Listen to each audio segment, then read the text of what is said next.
G'day guys, welcome to the channel. From my previous video, the 6-month Cartier review, I mentioned that I was letting that go to get a Grail, and here it is. I'm actually wearing it on wrist at the moment. Here's the box, paperwork, and that is the Rolex Submariner 41. This is a 2022 model, and it is the steel and gold Bluesy. Look at that. Beautiful. Beautiful, beautiful blue watch. Blue face watch at least. And yeah, so recently I've been thinking, I want to start hitting some grails. I want to start focusing on hitting those grails. I am a watch enthusiast down to my core, though money isn't something that's unlimited for me, right? If I start spending all my money on watches and going crazy, I will have all the watches in the world basically, but I do have responsibilities and I need to pick and choose watches for my collection. And unfortunately, because of that, I had to let the Santos go. Another watch I let go actually, because this is, I'll be transparent with you, this was listed for 24,500 Australian dollars.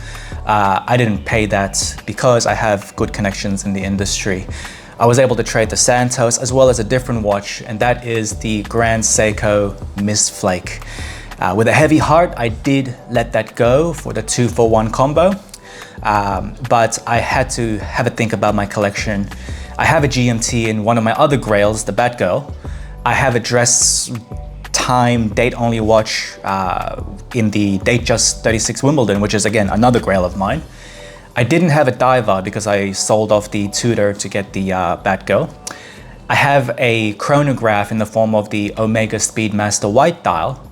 And I also have a field dressy leather watch strap on the Panerai. So I thought to myself, you know, I want to go into a diver. It was either this or the Yachtmaster 40, two-tone and rose gold. And this came out on top, and I'm happy I actually got this because now I can match with my brother. My brother actually got the black dial Submariner 41 two-tone, and now I can go samesies with him. We actually got it from the same place as well, Watch Connects. Shout out to you, Nick. Nick, you're the man.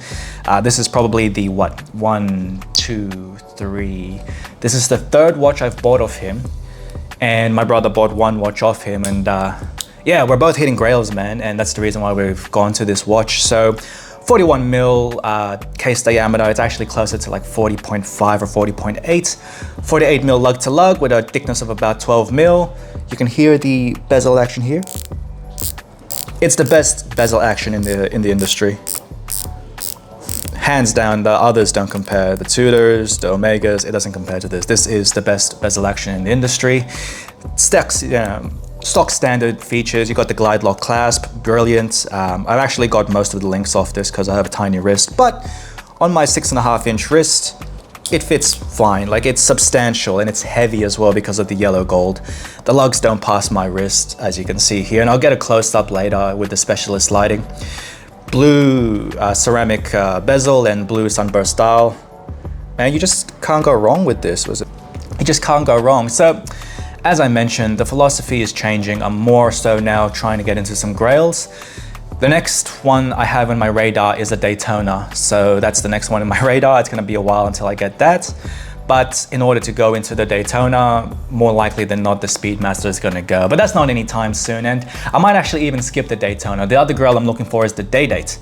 Now that's gonna be very heavy, very hard to get because they're not cheap. They're about what, 50 grand, give or take, 50, 60 grand, depending on the model. So, you know, that's a later problem, but let's go up close and personal with this here. Let's showcase it. It's very common, very stock standard. My grails, you know what, part of my language, I'm a basic bitch. My grails are very basic, like, but these are the watches I've always wanted in, forever. So let's go close up to this and come back and finalize this video. All right, guys, so this is the Bluesy on wrist. This is a used example, so there are a few scratches here and there, but you know what?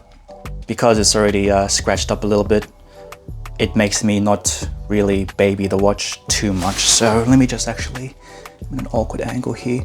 As you can see, fits the wrist. It is big, it is substantial, it's heavy as well because of the yellow gold, it's solid gold. But you know what? I like it. Again, my wrist size is 6.5 inches. And down the cuff, as you can see, if it'll focus, come on. The lugs don't flare out of my wrist. It's totally fine. I think this can fit someone with a wrist size of about maybe 13.5, 14 centimeters. So let me actually take this off so we can inspect the goods. So anywho, here's a Submariner. It's a Submariner, like what can you expect? It's very basic. There's scratches here.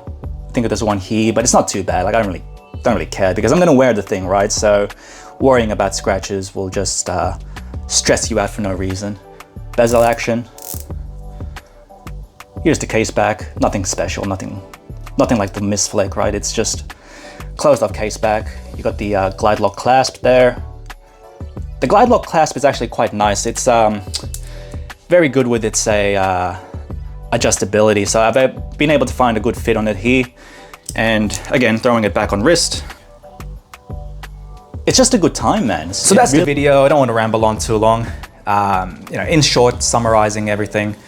Traded in the Santos and the Miss Flake, got a good deal on both of them there, and I was able to get into this. Now, the next step from here for my collection is just taking a step back. I thought the Panerai was going to be the last watch alert, but then, you know, my perspective on things changed, and I thought to myself, yeah, just get the Grails, get the actual watches you wanted. And here we are. So now I've got the GMT with the Batgirl, the dress watch in the Datejust, and the Chrono with the Speedy, and now I have the Diver with the Submariner. So what's next from here? Don't know, just take a break. I don't think I can trade anything else in. The only thing I would trade is the Omega Speedmaster for a Daytona, but look, I'm gonna get not slaughtered on the trade, I'll get my money back. But Daytonas nowadays go for about, well, a two-tone version. The white dial two-tone I'm looking at is about 29, 30 grand. So, you know, if I want to get into that, I need to fork out 20K somewhere. And again, I have other responsibilities besides watches. It's just a hobby of mine. But that's the video. Hope you guys enjoyed. Bluesy acquired, Grail number 3 acquired now. And hopefully next year I can show you 4, 5, and 6, maybe. Catch you next time.